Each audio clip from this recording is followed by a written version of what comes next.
Selamat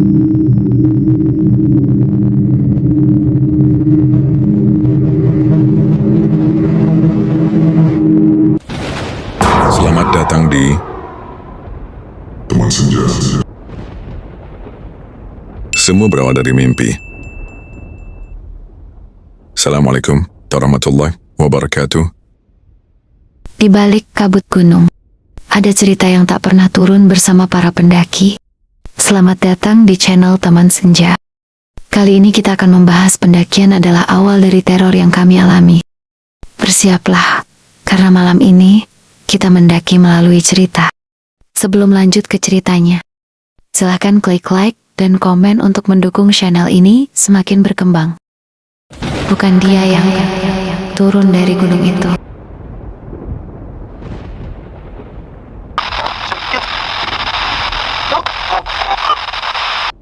Gunung bukan hanya tumpukan tanah dan batu-batuan.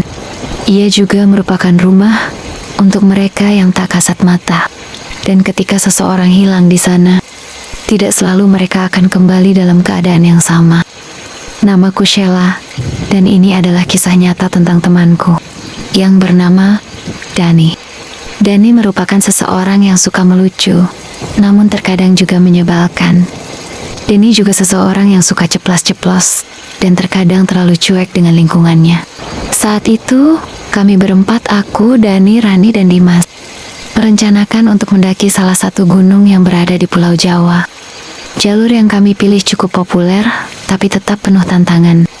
Sebelum mendaki ke atas, sebenarnya warga sudah mengingatkan kami agar tidak mendaki untuk hari ini dengan alasan cuaca yang buruk.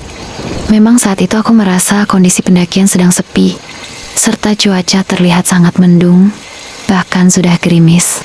Aku pun juga tidak menemui tim pendaki lain yang akan naik, tapi Dani meyakinkan kami untuk tetap melanjutkan pendakian itu.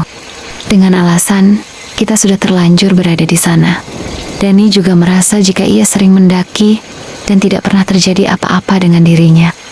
Kami pun mengikuti kemauan Dani itu.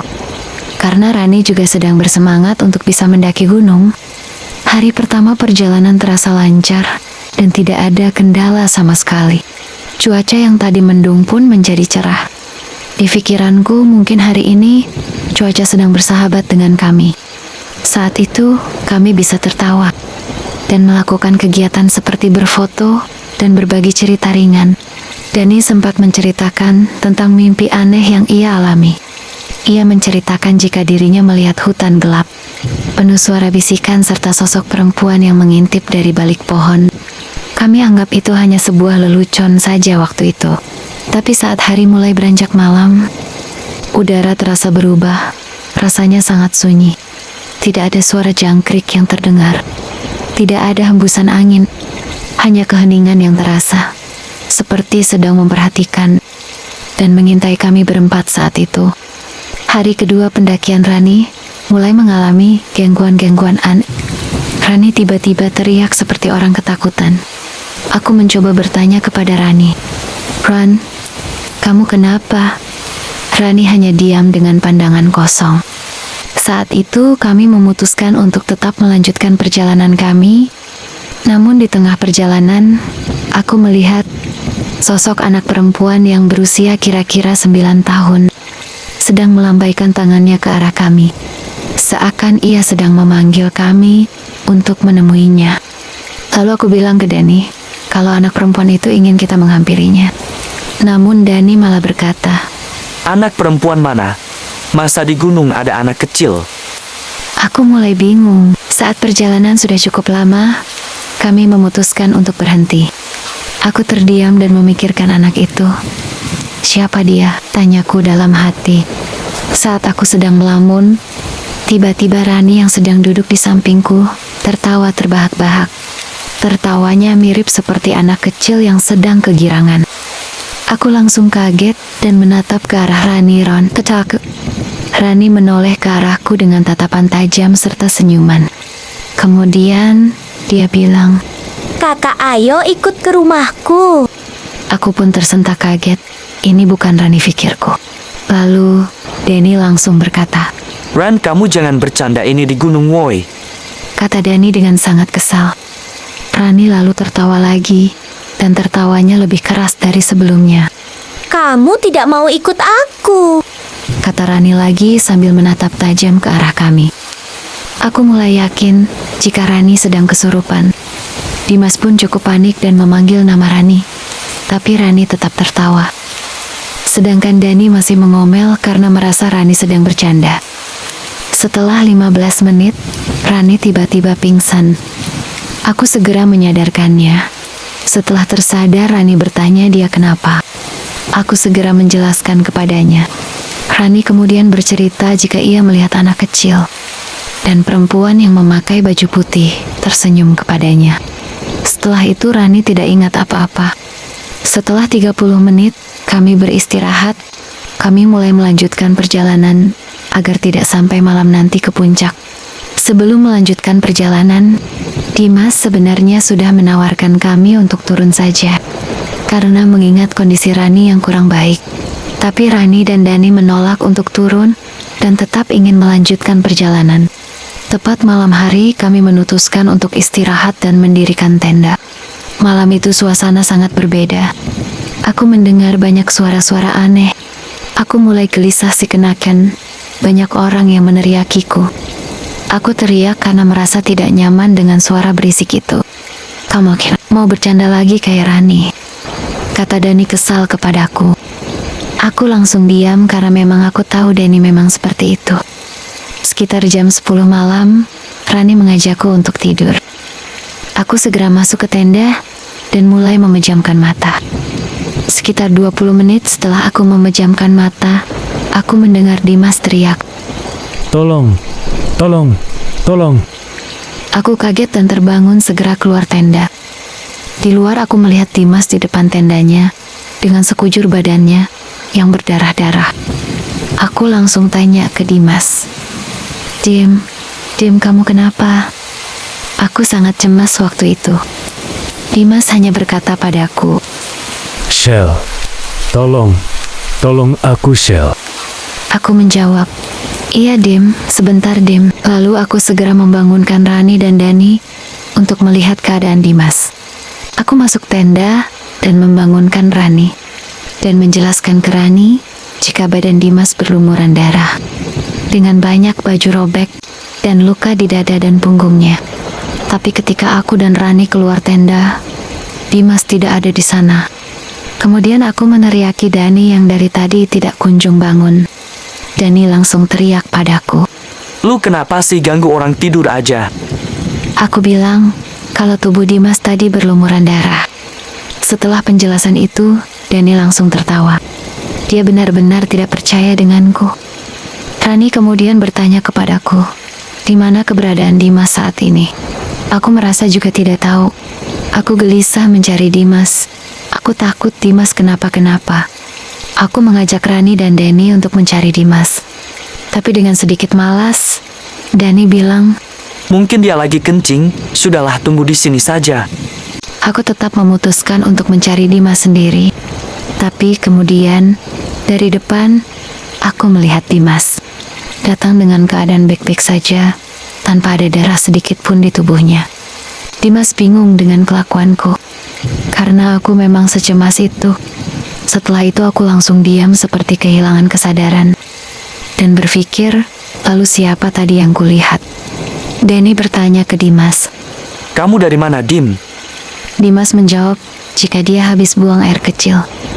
Kemudian Dani berkata, Kan benar kalau dia buang air. aku diam karena syok. Lalu Dani cerita sambil tertawa terbahak-bahak. Dani menjelaskan ke Dimas tentang aku yang teriak-teriak memanggil Dimas. Rani kemudian mengatakan kepadaku agar tidak menghiraukan Dani dan mengajakku segera tidur. Rani berpikir mungkin aku kelelahan karena tidak terbiasa mendaki. Akhirnya aku memutuskan kembali untuk tidur. Pagi harinya, ketika kami bangun dari tidur, kami mendapati Dani sudah tidak ada di tenda. Kami kira dia sedang buang air, tapi sudah 1 jam kami tunggu. Dani tidak kunjung kembali. Kami mencoba untuk mencarinya. Dimas memanggil Dani dengan suara keras. Aku dan Rani juga terus menyusuri jalur naik dan turun yang kita lalui. Dani menghilang begitu saja. Dengan sangat panik, kami segera turun ke base camp dan melaporkan kejadian hilangnya Dani. Setelah SAR datang, pencarian pun dimulai. Jalur gunung itu disisir selama 6 hari. Yang paling aneh, saat itu anjing pelacak berhenti menggonggong di satu titik di pos keempat. Seperti ada tembok tak kasat mata yang tidak kita ketahui. Tapi ya hasilnya tetap nihil. Dani lenyap begitu saja tanpa jejak. Kami semakin cemas. Karena tim SAR memutuskan untuk menghentikan pencarian setelah seminggu pencarian. Kami syok dengan kejadian ini. Aku tidak bisa berkata apa-apa saat itu. Aku lihat Rani menangis terseduh-seduh. Ya meski Dani memang menyebalkan, tapi kami tidak mengira kejadian ini terjadi. Dan kami tidak mengetahui waktu itu Dani kemana. Kami juga tidak mengetahui jika Dani keluar tenda sepagi itu. Kami sangat merasa bersalah karena harus pulang tanpa Dani. Karena di pikiran kami, harusnya Dani juga ikut pulang bersama kami. 2 minggu telah berlalu. Keluarga Dani sudah mulai menerima kepergian Dani.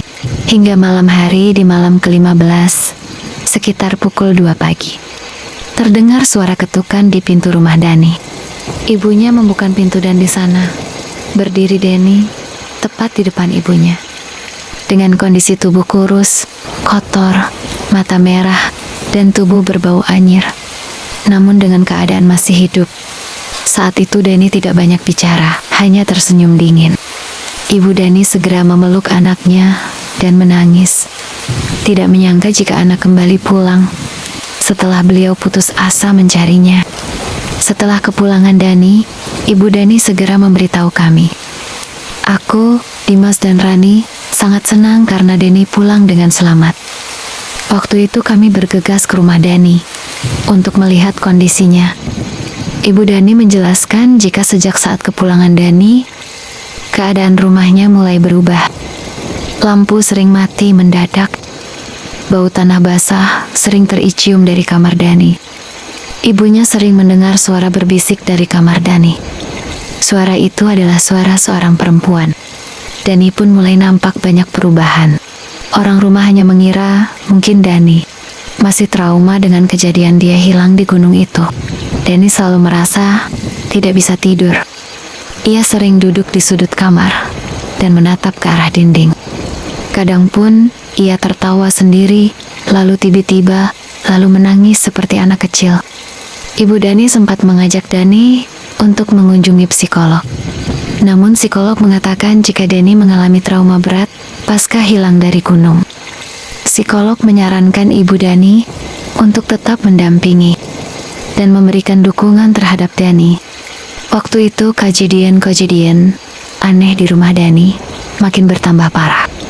Adiknya yang pernah terbangun dan melihat Dani berdiri di luar jendela, padahal kamarnya di lantai 2. Ayahnya menemukan kumpulan tanah, rambut, dan bunga melati di bawah tempat tidur Dani. Keluarga Dani juga sering melihat Dani tiba-tiba ke dapur dan mengambil pisau atau benda tajam lainnya untuk melukai dirinya. Namun, Ibu Dani selalu mencegah dan setelah itu Dani tertawa terbahak-bahak. Ayah Dani juga mengatakan jika Dani pernah minta dibelikan ayam hidup oleh ayahnya. Ayah Dani berpikir jika Dani ingin memelihara ayam. Tapi ternyata tidak. Setelah ayahnya pulang membawa ayam yang ia minta, Dani tiba-tiba mengambil ayam itu dan memakannya secara hidup-hidup. Keluarga Dani yang melihat itu teriak histeris. Adik Dani pun sering merasa ketakutan karena perilaku kakaknya. Setelah hari itu, adik Dani pun memutuskan untuk pergi dan tinggal di rumah bibinya. Karena ia merasa sangat takut dengan perilaku kakaknya. Ayah Dani juga sudah pernah mendatangkan seorang sesepuh desa yang dipercaya lebih mengetahui kejanggalan itu. Sesepuh desa memang sempat kaget melihat kondisi Dani. Dan sesepuh desa mengatakan banyaklah berdoa dan mengadakan pengajian di rumah agar diberikan petunjuk tentang keadaan yang mereka sedang alami saat ini. Setelah diadakan pengajian selama 7 hari berturut-turut, Ibu Dani tiba-tiba bermimpi. Dalam mimpi, Dani duduk di tengah hutan dan menangis, lalu berkata, Bu, aku masih di sini. Aku belum pulang. 3 hari setelah mimpi ibunya Dani itu, salah satu tim pendaki melapor ke base camp jika mereka menemukan mayat yang sudah membusuk, terperosok di celah tebing dekat jalur alternatif, dengan baju yang robek. Tapi dompet dan KTP Nia masih ada. Di KTP itu tertulis nama Dani Andrian. Lalu tim SAR segera menghubungi pihak keluarga Dani untuk mengundang pihak keluarga, aku, Dimas, dan Rani agar datang ke lokasi penemuan jenazah. Dan saat melihat jenazah itu, Ibu Dani langsung jatuh pingsan karena jenazah itu memang benar Dani. Aku pun syok melihat kenyataan itu. Rani langsung memelukku dan berkata, Shell itu bukan Dani kan Shell? Bukan kan Shell? tapi aku tidak bisa menjawab pertanyaan itu. Aku benar-benar tidak tahu saat itu kejadian di depanku nyata atau aku sedang bermimpi. Tapi ternyata kejadian itu memang nyata. Jasad yang ditemukan itu memang benar Dani. Dimas pun juga terlihat syok dan merasa sangat bersalah. Di tengah haru itu perasaanku sedih dan bingung. Tapi kalau jasad Dani sudah mati, siapa yang tinggal di rumah selama ini? Kami melupakan satu hal di mana saat Dani tiba-tiba pulang ke rumah, yaitu adalah kejadian yang sangat aneh. Namun ketika keluarga memastikan Dani yang berada di rumah, ternyata keluarga Dani tidak menemukannya. Dani hilang bersama penemuan jenazahnya di gunung. Setelah beberapa hari prosesi pemakaman Dani, keluarga Dani memutuskan untuk pindah rumah karena ibu Dani sangat terpukul dengan kejadian yang menimpa mereka saat itu. Akan tetapi, setelah mereka pindah rumah ibu Dani, menceritakan jika gangguan yang keluarga Dani alami masih tetap terjadi. Dani kadang muncul di ruang tamu, dan suaranya terdengar dari kamar ibunya. Terkadang juga terdengar suara laki-laki menung. Bahkan, tetangga banyak yang bilang, mereka melihat Dani berjalan keluar rumah tengah malam dengan wajah pucat. Padahal saat itu dia sudah dikuburkan. Setelah pendakian itu kehidupanku, Dimas, dan Rani memang sangat berubah. Kami sering diteror sosok-sosok misterius dan suara tangisan Dani. Dan setiap menjelang malam, aku sendiri sering mendengar suara Dani memanggil dari luar jendela. Sekali aku sempat mendengar suara anak kecil berkat. Dia sudah jadi bagian dari kami. Katanya dengan tawa yang keras. Dan juga aku sering mendengar suara berisik orang di ruang tamu. Namun saat aku lihat di ruang tamu, sepi, tidak ada orang sama sekali. Begitupun Rani dan Dimas. Mereka juga masih sering didatang arwah Dani. Sampai suatu ketika, Rani harus masuk rumah sakit karena tidak kuat. Waktu itu kata Rani, saat itu dia sedang tidur. Ketika jam menunjukkan pukul 1 pagi, ada orang mengetuk pintu kamarnya. Rani kira itu mamanya. Namun saat dibuka, tidak ada orang sama sekali. Akhirnya Rani memutuskan kembali tidur. Setelah tidur sekitar 10 menit, Rani terbangun karena merasa ada air yang menetes dari atap kamarnya. Rani dengan kondisi masih mengantuk, mencoba melihat ke atas. Namun betapa terkejutnya Rani. Air yang jatuh itu bukan air, namun darah. Rani menjerit seketika. Ternyata di atas atap, Rani melihat Dani dengan keadaan terlentang dengan mata dan mulut mengeluarkan darah. Dan Dani berkata, Kenapa kamu tidak mencari Quran? hal inilah yang membuat Rani harus dilarikan ke rumah sakit. Rani merasakan ketakutan yang tak hanya takut, Rani juga merasakan bersalah dan terus menyalahkan diri karena tidak berhasil menemukan Dani. Akhirnya Rani harus mendapatkan perawatan intens dan pendampingan psikologis untuk menghilangkan trauma yang dialaminya. Sedangkan Dimas, dia satu-satunya orang yang paling kuat menghadapi hal-hal yang mengganggu kami akhir-akhir ini. Namun kami masih penasaran, kemana Dani waktu itu? Kenapa tiba-tiba dia menghilang? Bahkan kami tidak bisa menemukannya. Lalu kenapa Dani ditemukan sudah meninggal?